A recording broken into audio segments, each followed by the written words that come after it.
So ఒక మనిషి ఈ లోకాన్ని విడిచి వెళ్ళిపోతే అయిపోయింది అనుకుంటాం మనం, అవునా కదా? ఒక మనిషి ఈ లోకంలో చనిపోతే మనం ఏమనుకుంటామంటే ఇంక వాళ్ళు మనకి లేరు అని అంటాం, అవునా కదా? అసలు ఇంక వాళ్ళు ఇంకెప్పుడు చూడమేమో అని అనుకుంటాం, కానీ అది పొరపాటు. ఈరోజు ఈ యొక్క విషయంలో నుంచే మీకు తెలిసిన విషయాన్నే ఇంకొంచెం స్ట్రాంగ్గా చెప్పాలని ఆశపడుతున్నా. యోహాను సువార్త 5వ అధ్యాయము 29వ వచనాన్ని చూద్దాం. యోహాను సువార్త 5వ అధ్యాయము 29వ వచనాన్ని. మేలు చేసిన వారు జీవ పునరుత్థానమునకు, కీడు చేసిన వారు తీర్పు పునరుత్థానమునకు బయటకు వచ్చేదరు. ఇదిగో ఇందుట్లో యేసు ప్రభు నమ్మిన వాళ్ళే బ్రతుకుతారా? నమ్మని వాళ్ళు కూడా బ్రతుకుతారా? నమ్మినా నమ్మకపోయినా ఖచ్చితంగా చనిపోయిన వారు మరలా ఒకరోజు లేస్తారు అని బైబిలు చెప్తా ఉంది. ఓకేనా? ఇంకొక వచనం చూపిస్తా చూడండి. కొరింథీయులకు రాసిన మొదటి పత్రిక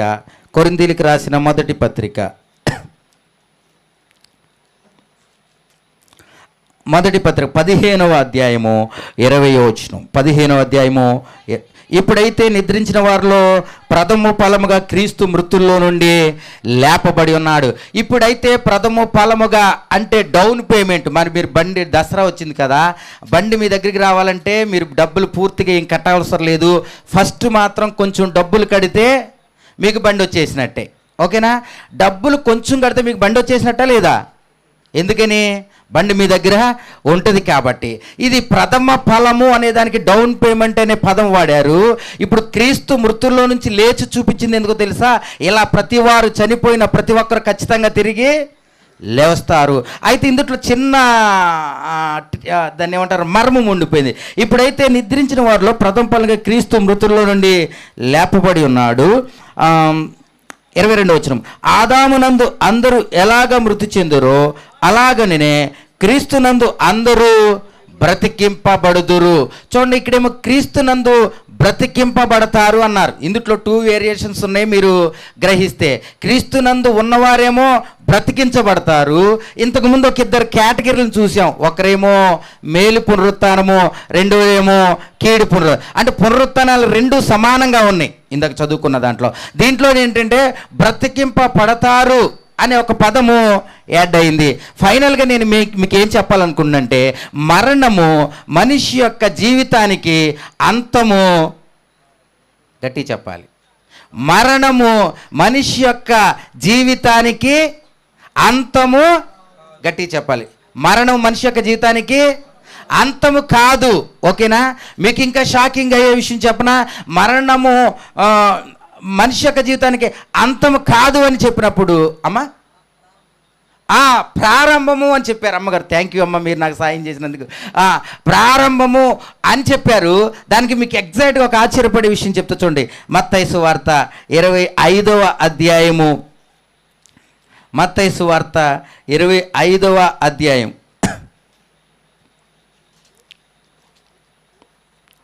46వ వచనము. వీరు నిత్య శిక్షకును నీతిమంతులు నిత్య జీవమునకు పోవుదురు. 2 పదాలు ఉన్నాయి ఇందులో. శిక్ష జీవం గురించి మాట్లాడట్లేదు. నేను మాట్లాడేది ఏంటంటే ఏంటంటే నిత్య జీవము, నిత్య శిక్ష. నిత్య జీవము, నిత్య శిక్ష. ఓకే, మనం ఇక్కడ 80 సంవత్సరాలు బ్రతికితే దేవుడు చెప్పాడు 120 సంవత్సరాలు బ్రతుకుతామని చెప్పాడు. మనం ఎన్ని సంవత్సరాలు? దేవుడు 120 సంవత్సరాలు బ్రతుకుతామని చెప్పాడు. 120 సంవత్సరాలు ఖచ్చితంగా మనము దేవుని చిత్తానుసారంగా బ్రతికితే గనక 120 సంవత్సరాలు మనం బ్రతుకుతాము. మన యొక్క అతిక్రమం వల్ల, మన యొక్క పాపం వల్ల, క్రమశిక్షణ రాహిత్యం వల్ల మన వయసు అనేది తగ్గించుకుంటా వస్తుంది. ఇప్పుడు గవర్నమెంట్ లెక్కల ప్రకారము, వరల్డ్ హెల్త్ ఆర్గనైజేషన్ లెక్కల ప్రకారము మనిషి యొక్క ఆయుష్ 67 సంవత్సరాలుగా నిర్ధారించబడింది. ఎంత? దేన్ని బట్టి నిర్ధారించబడింది? ఫుడ్డును బట్టి, మన పనులను బట్టి క్యాలిక్యులేషన్ చేసి మనిషి ఇంతకంటే ఎక్కువ బ్రతకడు అని చెప్పింది. కానీ దేవుడు ఎంత చెప్పాడు? 120 చెప్పాడు. 60 అయినా 120 అయినా ఒక లిమిట్ అనేది భూమి మీద ఉంది. కానీ దీని తర్వాత లిమిట్ లేని జీవితము ఉంది. దానికి ఏజ్ లేదు, టైం లేదు. హల్లెలూయా. అర్థమైంది మీకు? అప్పుడు ఏజ్ లేని, లిమిట్ లేని, అంకుల్ గారు వయసు ఎంతో తెలియదు కానీ అప్పుడు లిమిట్ లేదు, ఎప్పుడు అలాగే ఉంటారు, నేను అలాగే ఉంటా, మీరు అలాగే ఉంటారు. అబ్బా అది బాగుంటుంది. ఎవ్రీ ఇయర్ కేక్ కట్ చేస్తే అర్థం ఏంటి తెలుసా? వయసు అయిపోతుందని అర్థం. అక్కడ కేక్ కటింగ్లు ఉండవు మనకి. ఓకేనా? నిత్య ఏజ్, వయస్సు గురించి మాట్లాడుతుంది. నిత్యము అన్నాడు. మీకు డెఫినెట్గా ఈ విషయం తెలియాలి. మన మరణము తర్వాత ఇదిగో లిమిట్ లేని, అంటే క్యాలెండర్లు ఏమి ఉండవు, టైం ఏమో ఉండదు, కానీ మన వయసు ఉంటుంది, కానీ వయసు అయిపోదు. కానీ ఎప్పటి వరకు ఉంటాం? నిత్యము ఉంటాం. ఇక్కడే షాకింగ్ విషయం ఏంటంటే నిత్యము ఉంటారు. కాబట్టి మీరు నిత్య శిక్షలో ఉంటారా, నిత్య జీవంలో ఉంటారా? ఇది కావాలి. ఎక్కడైనా టైం లిమిట్ లేకుండా ఉంటారు. నిత్య శిక్ష అయినా నిత్య జీవమైనా టైం లేకుండా ఉంటారు. కానీ ఎక్కడ ఉంటాము అనేదే ప్రాముఖ్యం. అమ్మ అర్థమైందా? ఎవరు ఎక్కడుంటారు అనేదే ప్రాముఖ్యం. యోహాను సువార్త 3వ అధ్యాయము 16వ వచనం చూడండి. యోహాను సువార్త 3వ అధ్యాయము 16వ దేవుడు లోకమును ఎంతో ప్రేమించెను, కాగా తన అద్వితీయ కుమారుని యందు పుట్టినవాని యందు విశ్వాసముంచు ప్రతివాడు నశింపక, ఎక్కడ నశింపక, నిత్య శిక్షలో ఉండకుండా. అమ్మ మీకు అర్థమవుతుందా? కొంచెం ఫాస్ట్గా చెప్పానా? అర్థమైందా? యేసు క్రీస్తునందు విశ్వాసం ఉంచినవా. అమ్మ ఇది క్రైస్తవులకే కాదు కానీ ముస్లింలైనా హిందువులైనా 2 మాత్రం కామన్గా ఉంటాయి. 1 పరలోకం, 2 నరకం. మన సహోదరులు హిందువులు ఏమంటారంటే మోక్షం అంటారు. ఓకేనా? స్వర్గము, మోక్షము అంటారు. క్రైస్తవులు ఏమో పరలోకం. పేరు మార్చాం కానీ ప్లేస్ ఒకటే, గుర్తుపెట్టుకోండి. పేరు మార్చాం కానీ ప్లేసు ఒక్కటే, ఎక్కడైనా కానీ ఒక్కటే, కానీ ఫైనల్గా వెళ్ళేది ఒకటే. అయితే బైబిల్ కొంచెం క్లియరెన్స్గా ఏం చెప్పిందంటే యేసు క్రీస్తునందు విశ్వాసం ఉంచిన వారు నశింపక, అంటే నిత్య శిక్షకు వెళ్ళకుండా నిత్య జీవానికి వెళ్ళే మార్గం ఒకటి బైబిల్ మనకి తెలియచేస్తూ ఉంది. యేసు క్రీస్తునందు విశ్వాసం ఉంచిన వారు ఖచ్చితంగా ఎక్కడికి వెళ్తారంట? నిత్య జీవం. ఈరోజు నేను మీకు ఏం చెప్పాలనుకుంటున్నా తెలుసా? ఏం చెప్పాలనుకుంటున్నా? నిత్య జీవం గురించి చెప్పకూడదు అనుకుంటున్నా. ఏమనుకుంటున్నా నేను? నాకు తెలుసు మన క్లాస్ అన్ని ఇలాగే ఉంటాయి. ఎందుకు నిత్య జీవం గురించి చెప్పకూడదు అనుకుంటున్నా తెలుసా? నిత్య జీవం గురించి ఎందుకు చెప్పకూడదు అనుకుంటున్నానో చెప్తే మీరు అరే భలే చెప్పారే బ్రదర్ అంటారు. ఏంటి చెప్పనా? మీరు నడుచుకుంటూ వెళ్తున్నారు, దారిలో పెద్ద గొయ్యి ఉంది. ఓకేనా? ఒక పక్కేమో మంచి దారి ఉంది. నేను ఏది చెప్పాలి? గొయ్యి ఉంది అని చెప్తే సరిపోద్ది. గొయ్యి ఉందో పడిపోతావని చెప్తే సరిపోద్ది. ఇంకా అతను ఎటు వెళ్ళినా కానీ అది మంచిదే. అవునా కదా? సో పరలోకం గురించి మాట్లాడకపోయినా నరకం గురించి అయితే ఖచ్చితంగా మాట్లాడాలి. ఎందుకు తెలుసా? నరకం గురించి మనం మాట్లాడితే నరకానికి ఎలా వెళ్ళకుండా ఉండాలో తెలిస్తే వెళ్ళేది ఎక్కడికి? పరలోకం. బాగుంటుందా? అయ్యా నువ్వేంటి ఇలా చెప్తున్నావు, మరి పరలోకం గురించి మాట్లాడవా అంటే బైబిల్ గ్రంథంలో పరలోకం గురించి అంటే నరకం గురించి ఎక్కువ సార్లు చెప్పబడింది. మీకు తెలిసింది ఆశ్చర్యమైన విషయం. పరలోకం గురించి తక్కువ సార్లు చెప్పాడు దేవుడు, నరకం గురించి ఏమో ఎక్కువ సార్లు చెప్పాడు. యేసు ప్రభు వారేమో 72 సార్లేమో నరకం గురించి చెప్తే 24 సార్లే పరలోకం గురించి చెప్పాడు. అంటే ఏది ప్రాముఖ్యమో, ఏది చెప్పాలో దాని గురించి ఎక్కువగా యేసు ప్రభువే మాట్లాడితే నేను కూడా అదే మాట్లాడాలి. అంతే కదా? నేను కూడా అదే మాట్లాడాలి. ఎందుకని తెలుసా? మనం అక్కడికి వెళ్ళకూడదు అని ఎవరు అనుకుంటున్నారంటే దేవుడు అనుకుంటున్నాడు. చల్లగా వాతావరణం ఉంది, చక్కగా వినండి. దేవుడు ఎక్కడికి వెళ్ళకూడదు అనుకుంటున్నాడు? నరకానికి వెళ్ళకూడదు అనుకున్నాడు. ప్రమాదమైన దాన్ని అరే అది పట్టుకోకున్నా నాన్న, ముట్టుకుంటే షాక్ కూడదు అని చెప్పామనుకో, ముట్టుకోకుండా ఉంటే చాలా సేఫ్గా ఉంటాడు. ఓకేనా? మీరు కూడా ఎలక్ట్ అవుతారని చెప్పాలి. ఓకేనా? అందుకని ఏది ప్రమాదమో అది చెప్పాలి. దేవుడు యేసు ప్రభు అయినా బైబిల్ గ్రంథమైనా ఎక్కువగా మాట్లాడిన విషయం ఏంటంటే నరకం గురించే మాట్లాడాడు. ఓకేనా? ఇప్పుడు లోకాసు వార్త 15వ అధ్యాయం. అసలు నరకం అంటే ఏంటో కూడా ఈరోజు మీకు కొత్త విషయం తెలుసుద్ది. నరకం అంటే ఏంటి, అది ఎంత కష్టంగా ఉంటుంది, అది కూడా చూద్దరు. లోకాసు వార్త 16వ అధ్యాయము 1వ వచనం. మరియు ఆయన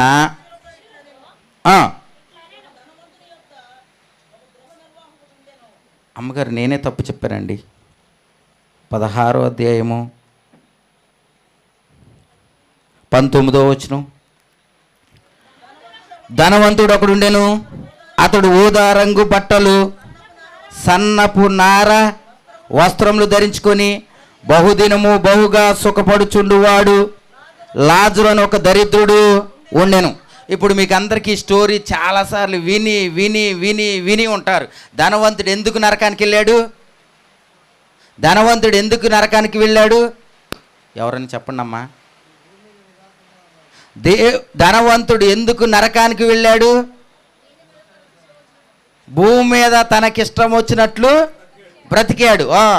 లాజరు వేదన పడుతూ బ్రతికాడు. ఇప్పుడు మీరు తప్పని నిరూపిస్తా చూడండి. అంటే భూమి మీద యాతన పడితేనేమో పరలోకం, ఇక్కడ డబ్బులు ఉంటేనేమో నరకమా? అప్పుడు అబ్రహాం బహుధనవంతుడు, మోషే బహుధనవంతుడు, సొలొమోను బంగారంతో బ్రతికాడు. మరి వాళ్ళందరూ పరలోకంలో ఎందుకున్నారు? ఇక్కడ డబ్బులు కాదు ఇంపార్టెంట్. ఎందుకంటే ఈ అధ్యాయం అంతా కరెక్ట్గా చదివితే దీంట్లో ధనవంతుడు ఎందుకు నరకం వెళ్ళాడో రాసింది.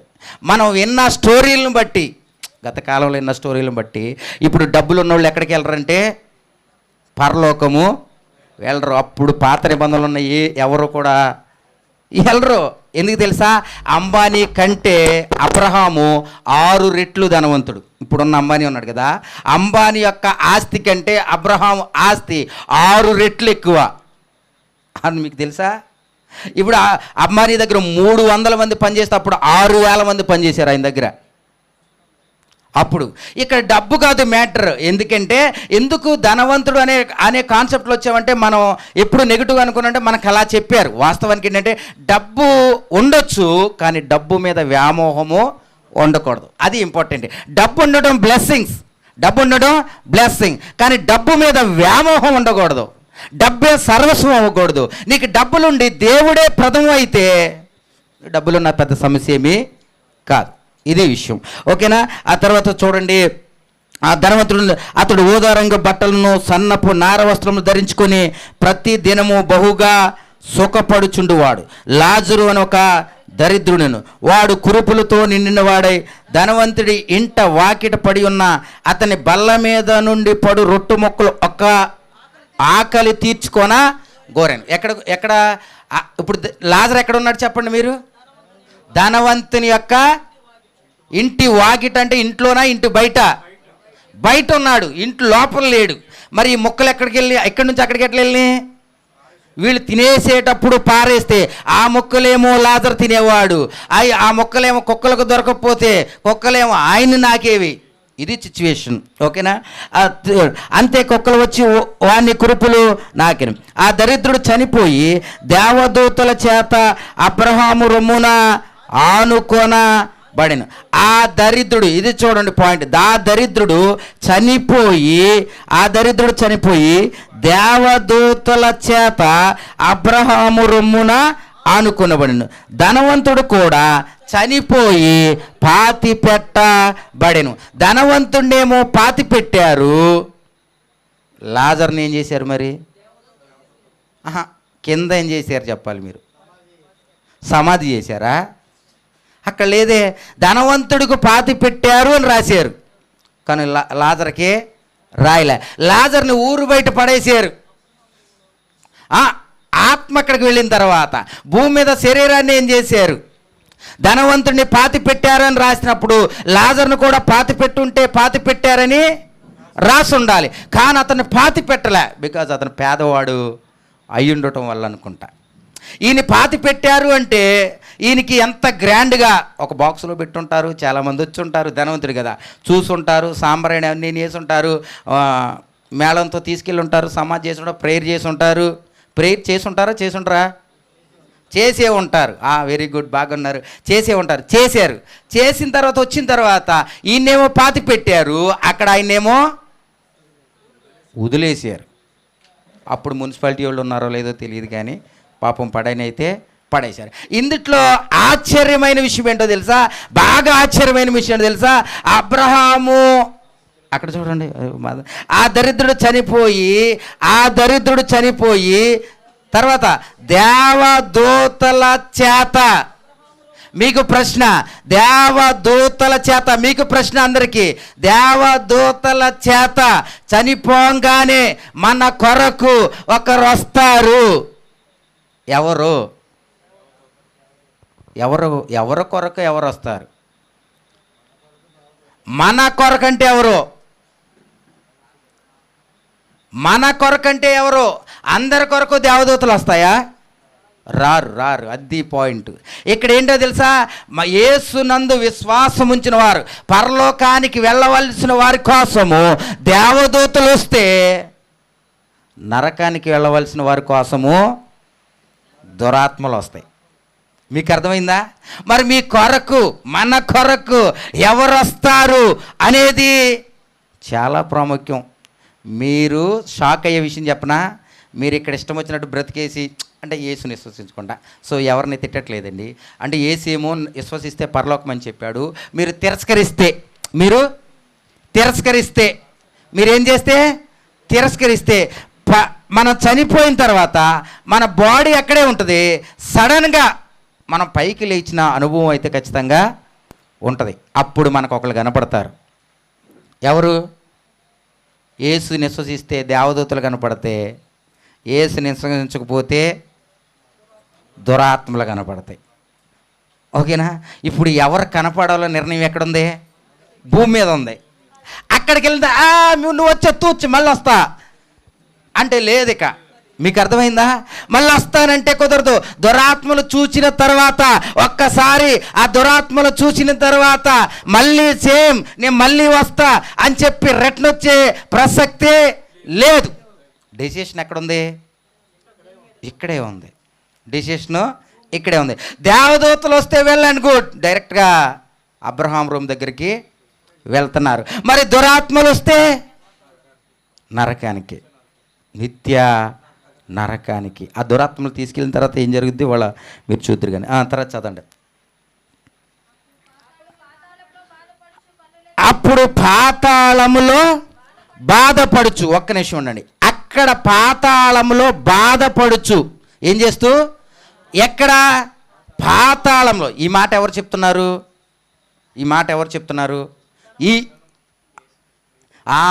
ఈ స్టోరీ ఎవరు చెప్తున్నారు? యేసుక్రీస్తు చెప్తున్నారు.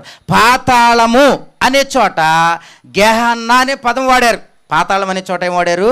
గెహన్నా. అదేంటి సార్ అని అంటారు మీరు. అదేంటి అంటే మత్తయి సువార్త 5వ అధ్యాయము 22వ వచనం. మత్తయి సువార్త 5వ అధ్యాయము,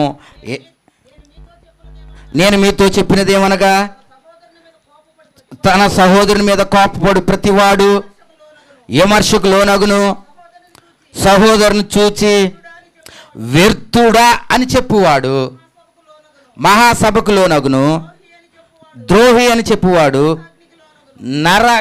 దేనికమ్మా? నరకాగ్నిలోకి, అంటే నరకములో ఉన్న అగ్నిలోనికి. ఇక్కడ కూడా గెహన్నా అనే పదం వాడారు. అర్థమైంది మీకు? ఒకసారి చాలా జాగ్రత్తగా రండి. ఎందుకు ఈ పదం ఇంపార్టెంట్ అంటే, ఇదిగో అక్కడేమో ధనవంతుడేమో పాతాళం వెళ్ళాడు. పాతాళం అనే చోట హెల్లో, నరకాన్ని గురించి మాట్లాడాడు. అదే పదం ఎక్కడుందంటే మళ్ళీ 5వ అధ్యాయం 22లో 29లో కూడా వాడారు. ఈ రెండు చోట్ల ఏమని రాస్తుందంటే నరకము అని అనుంది. ఏమనుంది? నరకం అని ఉంది. మీరు ఒకసారి నా వైపు చూడండి. మీరు అటేం చూడొద్దు. ఒకసారి నేను చెప్పేది మీకు అర్థమైతే, నేను చెప్పే ఒక్క వాక్యం యొక్క సారాంశం అర్థమవుద్ది. ఒక్క నిమిషం ఆగండి. మీరు నాకంటే స్పీడ్గా ఉన్నారు. నేనే స్పీడ్ అనుకుంటే నాకంటే స్పీడ్గా ఉన్నారు. నేను చెప్పేది ఏంటంటే, ఇక్కడ ధనవంతుడు లాజరు స్టోరీ చెప్తున్నది ఎవరు చెప్తున్నారు? యేసు ప్రభు. ఎవరికి చెప్తున్నాడు? అక్కడున్న ప్రజలకి. Very good. అక్కడున్న ప్రజలకి చెప్తున్నాడు. ఇప్పుడు వాళ్ళకి ఈ పదం యొక్క అర్థాన్ని తెలియడం కొరకే చెప్పుంటాడు. ఈ పదం యొక్క అర్థం తెలియడానికే చెప్పుంటాడు. అక్కడ పాతాళము అని చెప్పినప్పుడు మనకు తెలుగులో పాతాళం అని ఉంది, కానీ బైబిల్ రాసినప్పుడు గెహన్నా అని రాసుంది. అది నేను చెప్పాలనుకున్నది. మీకు అర్థమైందా?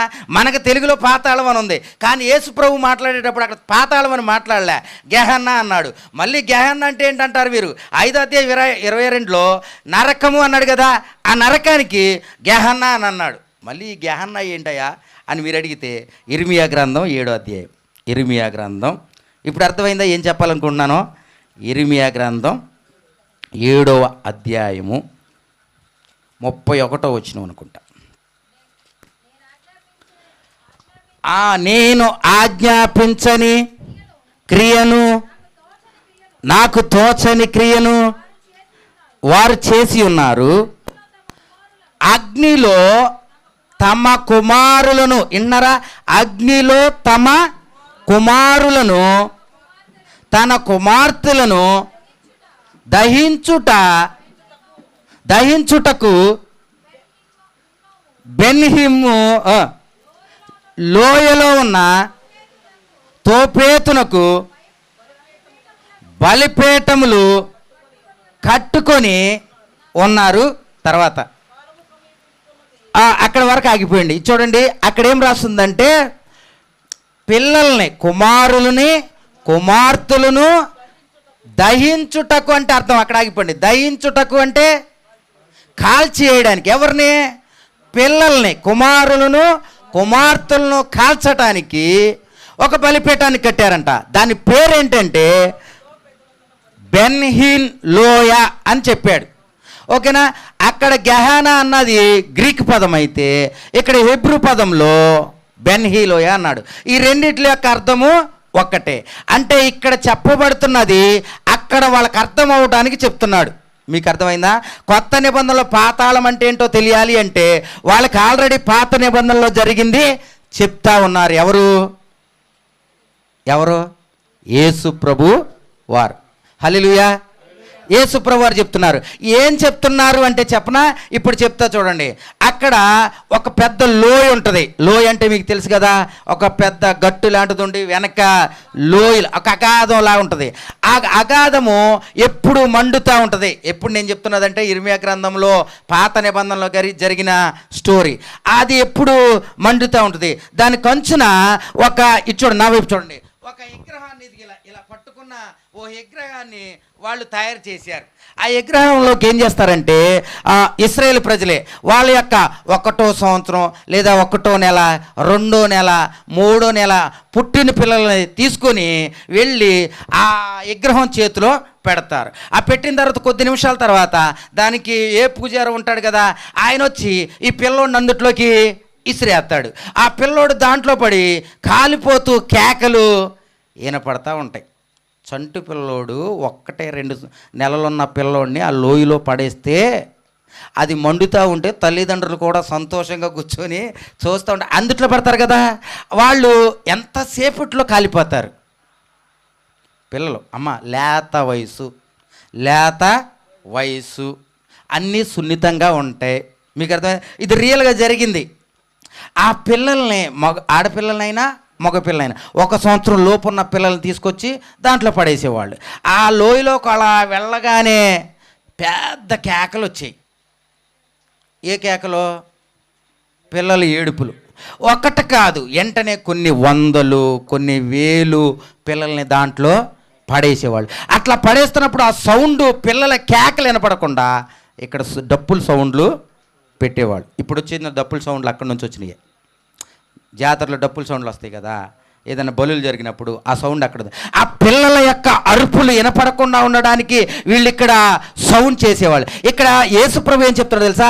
పిల్లల యొక్క పసి హృదయ శరీరాలు ఎలా అయితే ఆ గుహలో కాలిపోయాయో అట్లాంటి ప్లేస్లోకి ధనవంతుడు వెళ్ళాడు అని చెప్పాలి అనుకుంటున్నాడు. మీకు అర్థమైంది ఇప్పుడు? ఎందుకు అక్కడ పాతాళం అని వాడాడు అంటే అక్కడ వాడిన మన తెలుగులో పాతాళం, కానీ అక్కడ గెహన్నా అన్నాడు. మీరు కావాలంటే గూగుల్ చేయండి, ఇంటికి వెళ్ళి గూగుల్ చేసి గెహన్నా అని కొట్టండి, నేను చెప్పిన స్టోరీ అంతా వచ్చేస్తాయి. ఇది బైబిల్ హిస్టరీ. ఇది ఎక్కడిది అంటే ఆల్రెడీ పాత నిబంధనలో 2 ఇశ్రాయేలు రాజులు ఇలాగే చేస్తే దేవుడు వారిని శిక్షించాడు. వీరు వేరే ఒక ఆచారాన్ని తీసుకొచ్చి ఇలా చేయటం వల్ల అక్కడ మండుతున్న ఒక లోయలో చిన్నపిల్లల్ని తీసుకెళ్ళి దాంట్లో పడేస్తే వాళ్ళ కేకలు కూడా వినకుండా సౌండ్ పెట్టుకొని బలులు అర్పించాము అనే ఫీలింగ్లో వాళ్ళు ఉండేవాళ్ళు. ఈయన అక్కడ జరిగిన బాధ అయితే అక్కడ జరుగుతున్న లోయ గురించి మాట్లాడుతూ అదే నరకమయ్యా అంటే అని చెప్పాడు యేసుప్రభు. అదే నరకం అంటే ఇప్పుడు పసి శరీరాలు ఎలా అయితే కాలిపోతున్నాయో మనిషి పాతాళం వెళ్ళిన తర్వాత అలాగే ఉంటాడు అని చెప్తూ యేసుప్రభు వారు నరకం గురించి హెచ్చరిస్తా ఉన్నారు. ఇప్పుడు అర్థమైంది మీకు ఎందుకు పాతాళం అన్నాడో? అది దాని యొక్క బ్యాక్గ్రౌండ్. నో రాసి మళ్ళీ ఇక్కడికి వచ్చేసింది.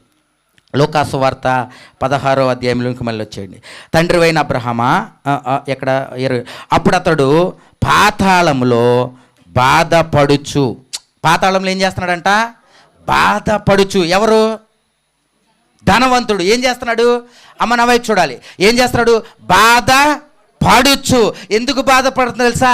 ఈ ఎందుకు బాధపడుతున్నాడో మీకు అర్థమవటానికి పాత నిబంధన గ్రంథంలో జరిగిన స్టోరీ మీకు వివరించడం జరిగింది. మీరు ఇంటికి వెళ్ళిన తర్వాత ఓ పని చేయండి, గ్యాస్ వెలిగించండి, ఫుల్గా పెట్టండి, దాని మీద చెయ్యి ఒక 5 నిమిషాలు ఉంచండి. 5 నిమిషాలు ఉండరమ్మా? సెకనేనా? ఇప్పుడు మీరు ఏదైతే నవ్వుతున్నారో ఏది గ్యాస్ మీద, దానికి కొన్ని కోట్ల తీవ్రమైనది నరకం. మీకు అర్థమైందా? గ్యాస్కి అమ్మో ఒక్క నిమిషమే అని అంటే మీరు వెళ్ళే ప్లేస్ నరకమై ఉంటే గనక అది ఎంత దారుణంగా ఉంటుందో చెప్తా ఉన్నాడు. ఇది దేవుడు ఎందుకు చెప్తున్నాడో నీకు లాస్ట్లో చెప్తే మీకు దేవుని మీద ప్రేమ వచ్చింది. చూడండి, అతన్ని ఇక్కడేమని రాశాడంటే అప్పుడు అతడు పాతాళంలో బాధ పడుచు. అంటే బాధ ఉంటుందా హాయిగా ఉంటుందా? బాధ ఉంటుంది. బ్రదరు విజయన్న అది ఒకటి ఉంటుంది ఏంటి? బాధపడుచు. ఓకే, కన్నులెత్తి అబ్రహామును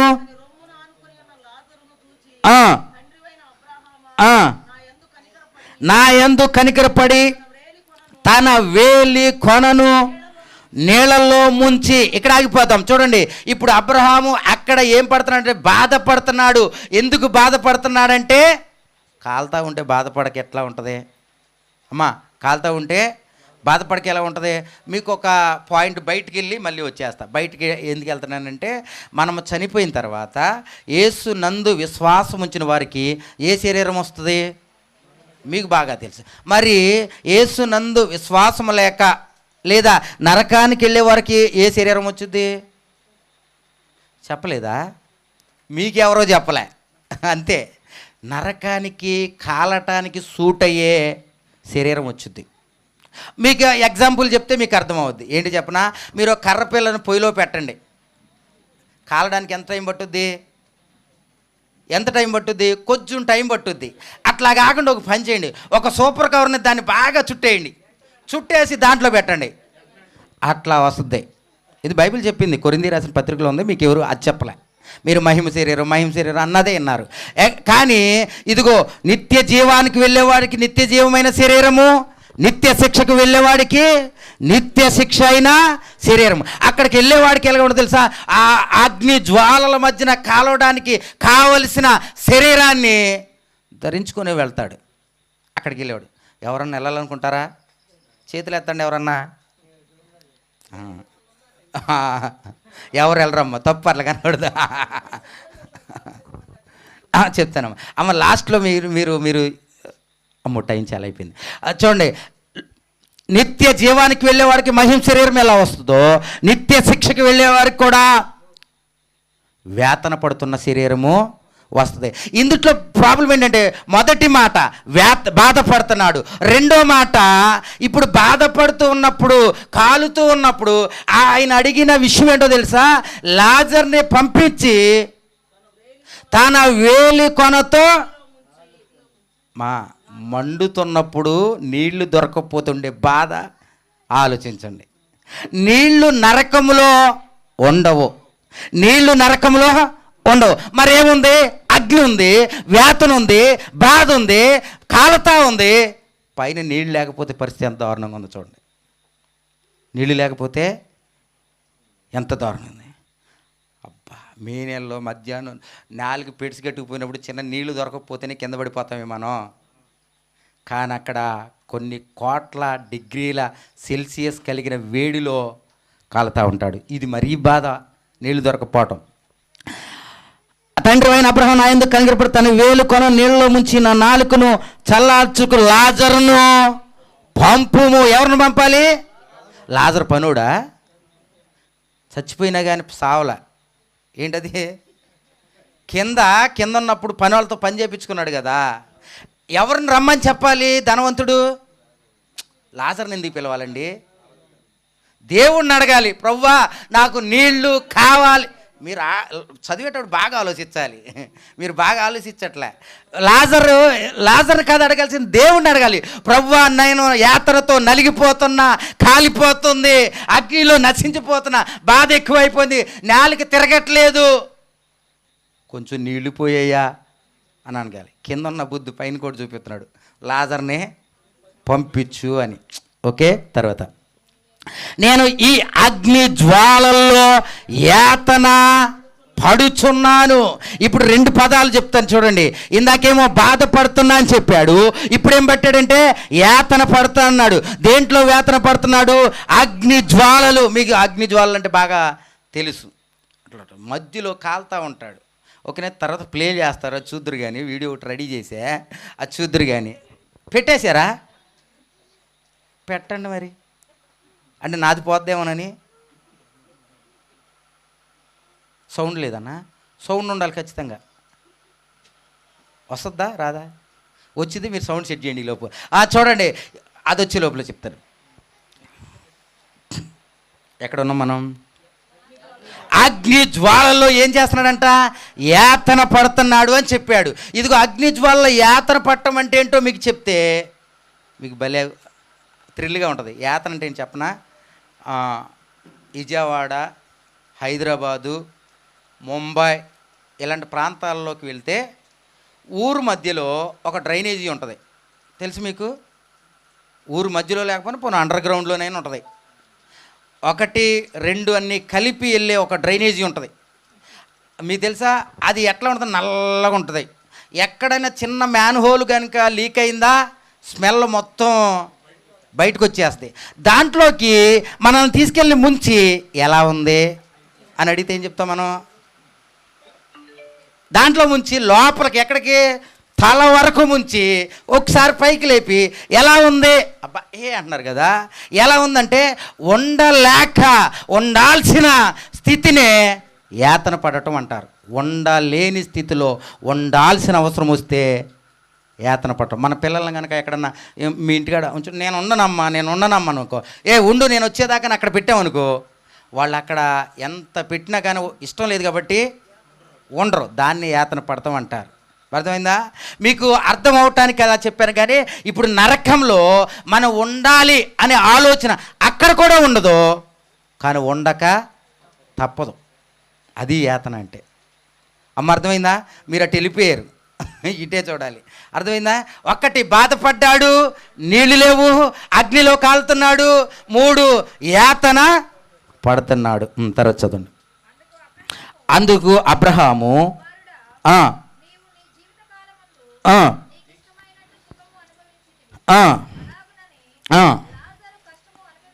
యెహెజ్కేలు గ్రంథం 32:18. ఒకసారి అక్కడి నుంచి వచ్చి ఇక్కడికి వద్దాం మళ్ళీ. యెహెజ్కేలు గ్రంథం 32:18.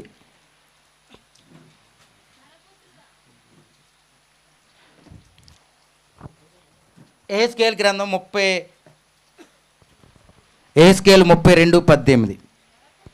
నరపుత్రుడా, నేను కొంచెం టైం అయిందని ముందుకు వెళ్ళిపోతానికి ట్రై చేస్తున్నా. యెహెజ్కేలు 32:18 చదవండి. నరపుత్రుడా,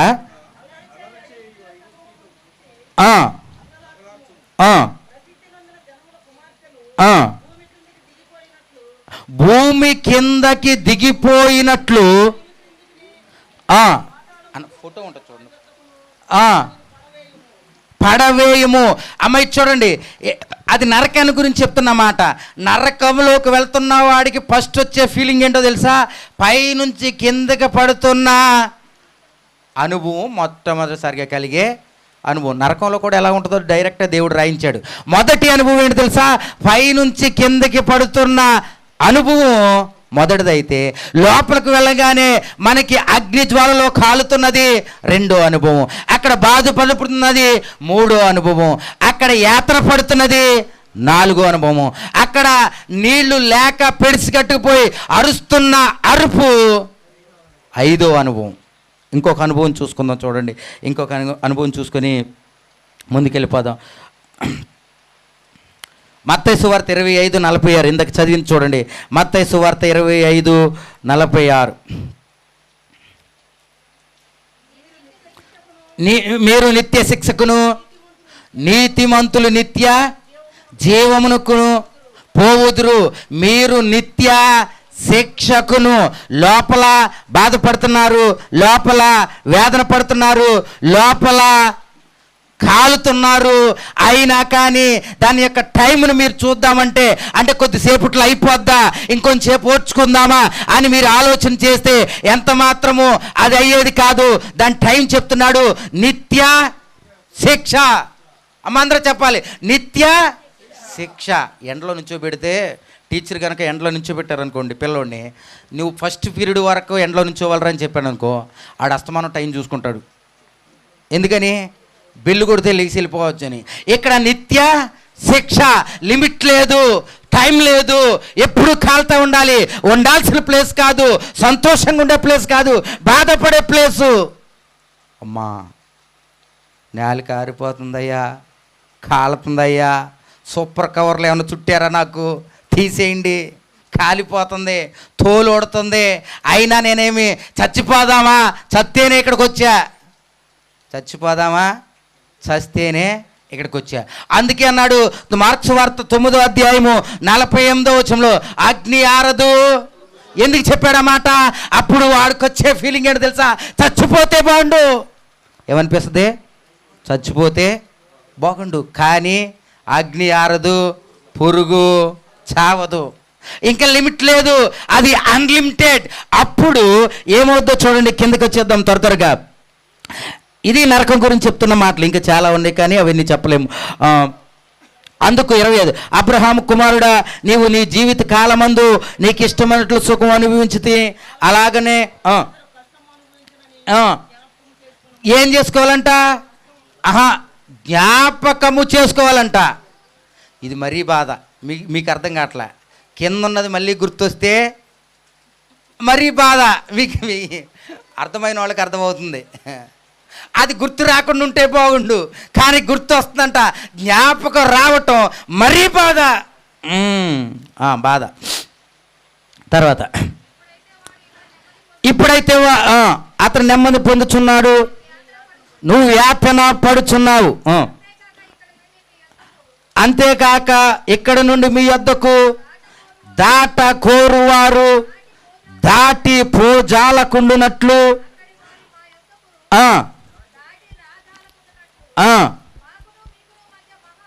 మహా అగాధం ఉంది. ఒకసారి అటు వెళ్ళామా ఇటు వస్తానికి లేదు, ఒకసారి ఇటు వెళ్ళామా అటు వస్తానికి లేదు. నరకం వెళ్ళిన వాళ్ళు పరలోకం రావడానికి లేరు, పరలోకం వెళ్ళింది నరకం రావడానికి లేదు. మధ్యలో ఏముందంట? అగాధం ఉంది అని చెప్పాడు. ఈ అగాధం దేన్ని సూచిస్తుందంటే ఒక డివిజేషన్ గురించి చెప్తుంది. లాస్ట్లో చెప్తాను, ముగించే ముందు చెప్తాను. అక్కడికి ఇక్కడికైతే దారైతే లేదు. తర్వాత చదండి. అప్పుడు అతడు, తండ్రి అలాగైతే నాకు 5 సహోదరులు, వారును ఈ వేదనకరమైన స్థలమునకు రాకుండా వారికి సాక్ష్యం ఇచ్చుటకై నా తండ్రి ఇంటికి. మంచి ఆలోచన చేశాడా, చెడ్డ ఆలోచన చేశాడా? అమ్మ గట్టి చెప్పాలి. మంచి ఆలోచన చేశారా, చెడ్డ ఆలోచన చేశారా? వాళ్ళ 5 ఊళ్ళో ఎవరు లేరా? మరి మంచి ఆలోచన అంటారేంటి? అంటే అక్కడ కూడా వాళ్ళ కుటుంబమే. అసలు నరక వెళ్ళిపోడికి పాజిటివ్ థింకింగ్ ఉండదు.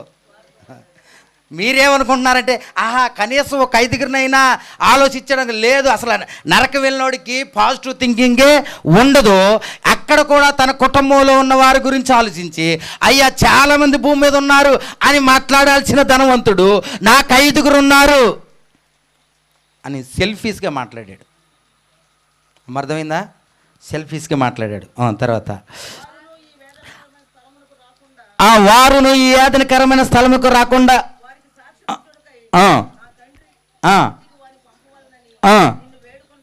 ఓకే. అందుకు అబ్రహాం, నేను ముగింపులోకి వస్తున్నా, టైం అయిపోయిందని. అందుకు అబ్రహాము వారి యొద్ద మోషేయు ప్రవక్తలు ఉన్నారు. ఒక్క నిమిషం ఉండండి అమ్మా. వారి దగ్గర ఎవరున్నారంట? మోషే ఎవరు? మోషేయు ప్రవక్తలని 2 పదాలు చెప్పాడు. కింద ఉన్న వాళ్ళ గురించి, మీ 5 గురించే, మీ అన్నదమ్ముల గురించే ఆయన అనుకుంటే కనుక వారికి చెప్పడానికి ఎవరున్నారు? మోషే ఆ కాలంలో ఉన్నాడా? మోషే లేడు. ప్రవక్తలు ఉన్నారా? లేరు. మరి ఎవరి గురించి మాట్లాడుతున్నాడు? వాక్యం గురించి మాట్లాడుతున్నాడు. ధర్మశాస్త్ర అంటే మొదట 5 పుస్తకాలని మోషే అంటారు, మిగతా పుస్తకాలని ప్రవక్తల పుస్తకాలు అంటాడు.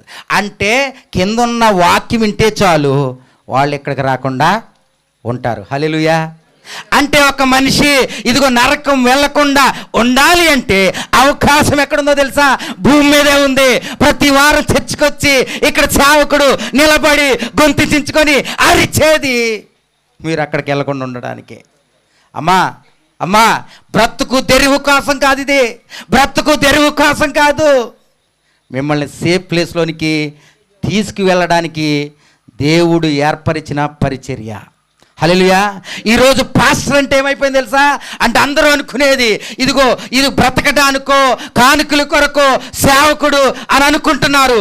లేదు, ఒక సేవకుడిని దేవుడు పిలుచుకుంటే నిన్ను రక్షించడానికే, నశించిపోయిన వారిని రక్షించడానికే సేవకుడిని నిలబెడతాడు దేవుడు. హల్లెలూయా. ఎందుకు చెప్తాడో తెలుసా? ఇగో మీరన్న చర్చి మానేస్తాడు కానీ సేవకుడు చర్చి మాండం. ఎందుకు తెలుసా?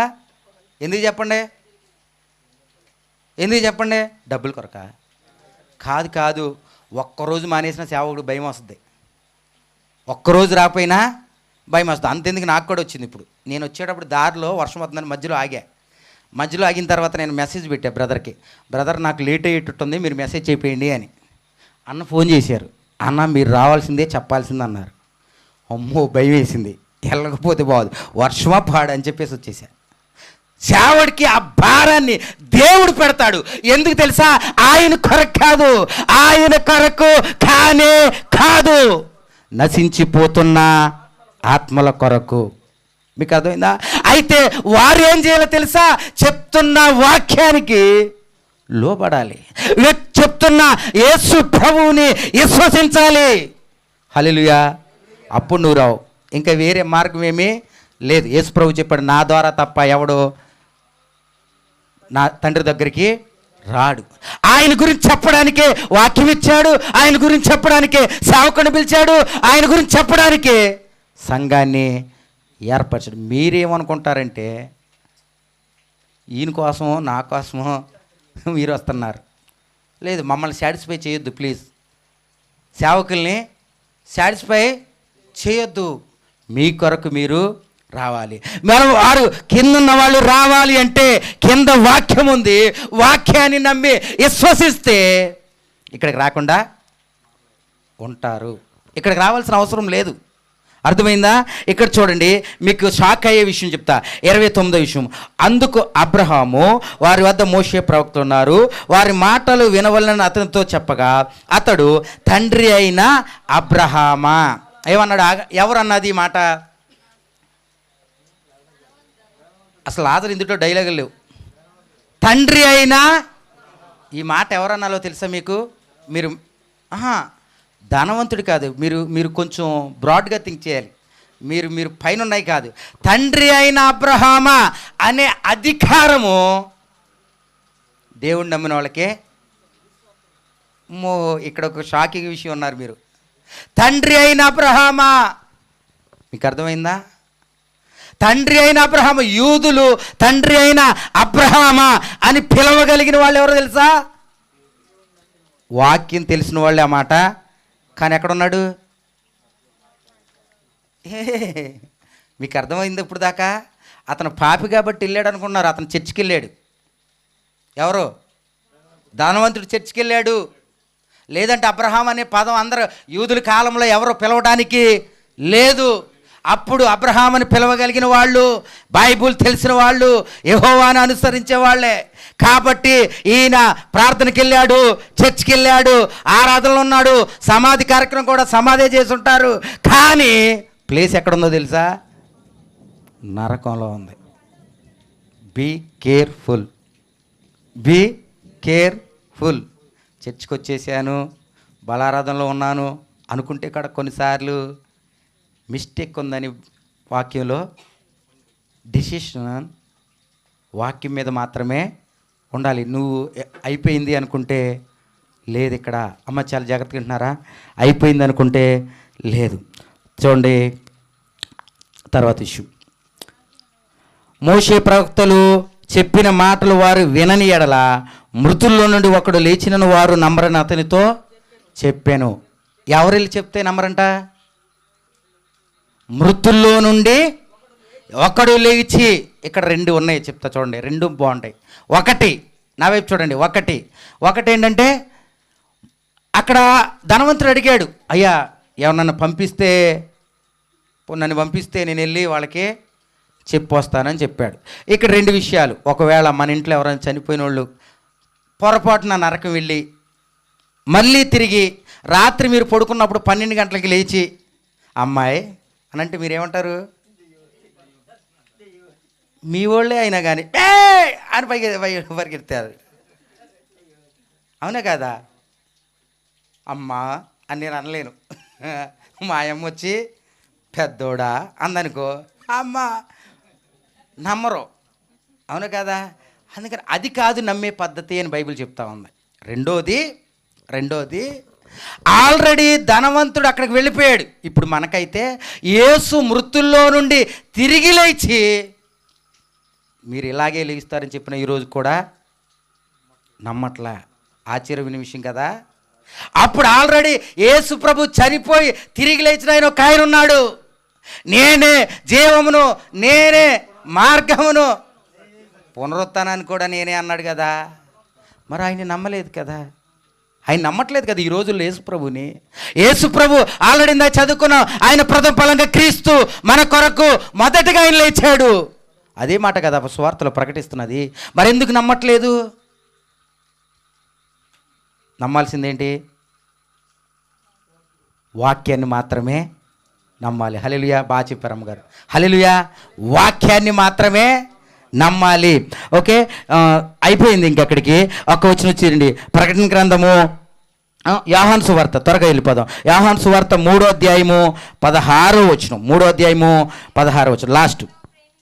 దేవుడు లోకాన్ని దేవుడు లోకాన్ని ఎంతో ప్రేమించను. ఈ మాటేనండి, దేవుడు లోకాన్ని ఎంతో ప్రేమించెను. లోకాన్ని అంటే ఎవరిని?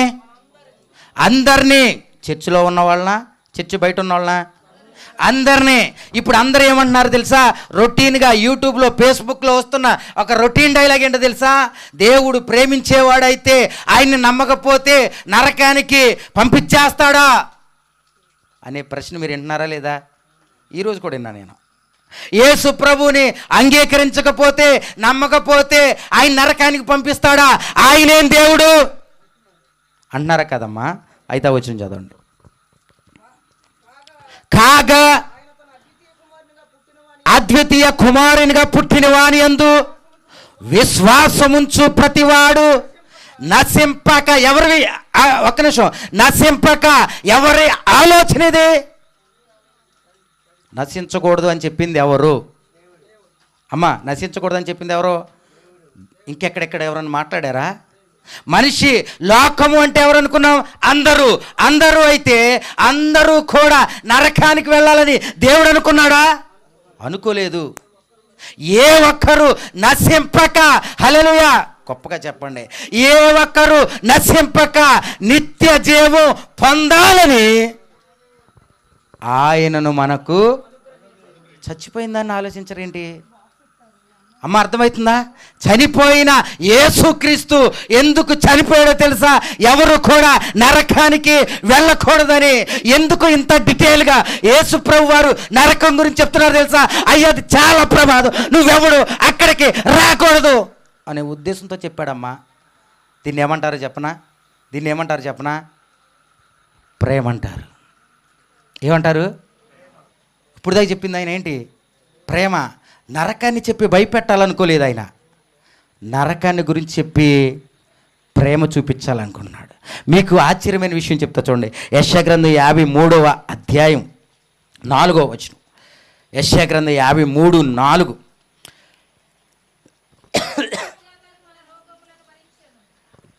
నిశ్చయముగా అతడు, ఎవరతడు? ఏంటి పని? ఆయన పనేం లేదా? కొంచెం గట్టిగా మాట్లాడేస్తానండి, ఏమనుకోద్దు. ఎవరతను? నిశ్చయముగా మన రాగములను, ఏంటి రాగం? పాపం. ఓకే, ఆ తర్వాత మన వ్యసనం. తాగిందేమో నువ్వు, శిక్ష ఎవరికి? యేసు ప్రభు వారికి. ఎందుకు? పాపం అనే దాన్ని తీసివేసి, వ్యసనం అనే దాన్ని తీసివేసి, ఆయన సిలువలో మరణించి రక్తాన్ని కార్చి ప్రాణం పెట్టి ఎందుకు చేశాడమ్మా? ఎందుకు చేశాడు? నువ్వు వెళ్ళాల్సిన ప్లేసు అది కాకూడదనే. మీకు అర్థమైందా? యేసు ప్రభు వారు చనిపోతూ సిలువలో ఉన్నప్పుడు ఒక్క మాట మాట్లాడారు. చాలా ప్రాముఖ్యమైన విషయం చెప్తా చూడండి. 4వ మాట ఏంటది? సిలువలో యేసుక్రీస్తు మాట్లాడిన 4వ మాట, నా దేవా. ఏంటి చెయ్యి విడిచేయటం? ఇది జాగ్రత్తగా వింటే ఈ వాక్యం అర్థమైపోద్ది మీకు. ఫైనల్, నా దేవా నన్నేలా. తండ్రి కుమారుడు ఎప్పుడు వరకు ఆ మాట చెప్పేంత వరకు ఎప్పుడు ఇడిపోయినట్టు బైబిల్ గ్రంథంలో ఎక్కడా లేదు, చరిత్రలో ఎక్కడా లేదు. వారు ఏకంగా ఉన్నారు, ఏకాత్మగా ఉన్నారని చెప్పింది. ఫస్ట్ టైం తండ్రి కుమారులు విడిపోతున్నారు. ఎవరి కొరకు? ఎవరి కొరకు? దాన్ని ఏమంటారు? మీరు గట్టి చెప్పండి. దాన్ని ఏమంటారు? ప్రేమ అంటారు. దానికి ప్రేమ అయితే ఆయన అక్కడ అనుభవించింది ఏంటో తెలుసా? ఇంకొక పదం ఉంది, నరకము. దాన్ని ఏమంటారు? నరకం అంటే ఏంటి చెప్పనా? మీకు చెప్తే ఇది ఇప్పుడు అర్థమైంది ఈ పాయింట్. నరకము అంటే దేవుడు లేని స్థలమే నరకం. కుమారుణ్ణి తండ్రి ఒంటరిగా వదిలినప్పుడు అతను నరకాన్ని అనుభవించాడు.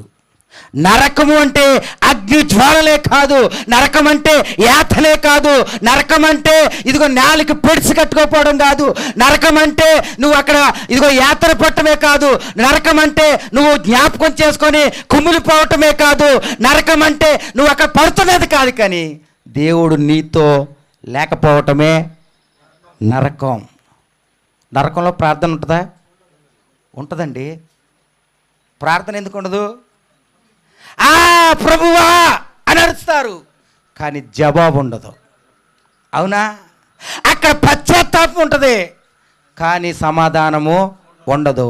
ఇదిగో దేవుడు లేని ప్లేసు, పశ్చాత్తాపం లేని ప్లేసు, ప్రార్థనకి జవాబు దొరకని ప్లేసు, దానినే నరకం అంటాడు. ఇక్కడ భూమి మీద ఉండగా ఒక మనిషి యేసుని నమ్మకపోయినా దేవుడు అతనితో ఉంటాడు. గాడ్ గ్రేస్ అది. కానీ ఒక వ్యక్తి నరకం వెళ్ళిన తర్వాత దేవుడు ఎంత మాత్రమో ఉండడు. ఎంత భయంకర విషయమో. బాగా బాగా అంటే అంటే కొంచెం ఇలా చెప్తున్నాను ఏమనుకోదు. మా ఆవిడంటే నాకు బాగా ఇష్టం. కానీ ఆమె 10 రోజులు కనుక ఊరు వెళ్ళిపోయింది అనుకో, ఏదో పోయినట్టుండి ఇబ్బందిగా ఉండి ఫోన్ చేస్తా, ఎప్పుడు వస్తావు అంట, వచ్చేస్తానంటది. ఇంకొక 5 రోజులు అవుద్ది, మళ్ళీ ఫోన్ చేస్తా, వచ్చేస్తానంటది. 15 రోజులు అవుద్ది, అప్పుడు చెప్తా ఉండలేకపోతున్నాను అమ్మాయి, వచ్చేసేయి. అంటే మనకిష్టమైన వాళ్ళు మన దగ్గర లేకపోతే పడేదే నరకం. మనకి బాగా ఇష్టమైంది అంటే మనమంటే బాగా ఇష్టపడేది దేవుడు, ఆయన మనతో లేకపోవటమే నరకం. ఎందుకు తెలుసా? మా వైఫ్ లేకపోతే వండి పెట్టేవాళ్ళు ఉండరు, తుడిచేవాళ్ళు ఉండరు, జ్వరం వస్తే బాగోలేదని చెప్పేవాళ్ళు ఉండరు. అందుకే మనకు అలాగ అనిపిస్తుంది. అలాగే దేవుడు ఇక్కడ ఉండగా నీ ప్రతి క్రియను సరిచేస్తూ ఉండడానికి ఆయన నీ కొరకు పని చేస్తూనే ఉంటాడు. కానీ నీ కొరకు పని ఆగిపోయే స్థలము, నీ కొరకు ఆలోచించని స్థలం ఏదైనా ఉందంటే అది నరకమే. ఎందుకు యేసు ప్రభు వారు నరకం గురించి చెప్తున్నారంటే నువ్వు నేను అక్కడికి వెళ్ళకూడదని. ఇప్పుడు ఫైనల్గా ప్రశ్న, నరకము దేవుడు ఎంత ప్రేమమయుడైతే నరకాన్ని ఎందుకు ఏర్పాటు చేశాడు? వెరీ గుడ్ అమ్మగారు, అసలు బాగా చెప్పారు. హల్లెలూయా, హల్లెలూయా. మత్తయి సువార్త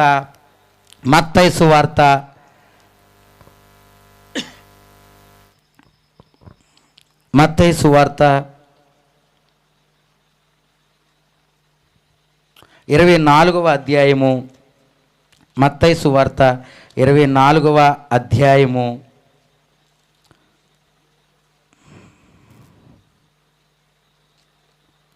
25వ అధ్యాయము 41వ వచనం. అప్పుడు ఆయన ఎడమ వైపు నుండి వారిని చూసి, శపించబడిన వారులారా, నన్ను విడిచి అపవాదికిని, ఎవరినంట, వాని దూతలకును సిద్ధపరచబడిన నిత్యాగ్నిలోనికి. నరకం ఎవరికే? మన కొరకు కాదు. దేవుడు మన కొరకు నరకాన్ని చేయలేదు. ఈ విషయం తెలియక ఇదిగో దేవుని మీద నిందలేసేస్తున్నారు పాపం. ఎందుకు నరకాన్ని చేశాడు ఆయన? ఎందుకు నరకాన్ని చేశాడు? లేదు, ఆయన నరకాన్ని ఎవరి కోసం చేశాడు తెలుసా? అపవాదికును అతని అనుచరులకు. మరి మానవుడు ఎందుకు వెళ్ళిపోతున్నాడో తెలుసా? ప్రకటన గ్రంథం లాస్ట్ వచ్చిన ప్రకటన గ్రంథం 12వ అధ్యాయం 10వ వచనం. ప్రకటన 12:10. గొప్ప స్వరము పరలోకమందు ఇలాగ చెప్పుట వింటిని, మన సహోదరుల మీద నేరము మోపు వాడైన అపవాది పడదోయబడి ఉన్నాడు కనుక ఇప్పుడు రక్షణయు శక్తియు రాజ్యమును ఇప్పుడు అధికారము ఇంకా అక్కడ ఉంటుంది చూడండి, క్రీస్తు అన్నకాడ 13:14 ప్రకటన గ్రంథం. ఆ ఘట సర్ప చదవండి.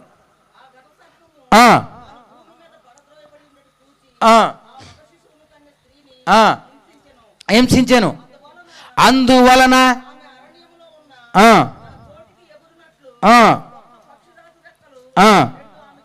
ఇయ్యబడిను,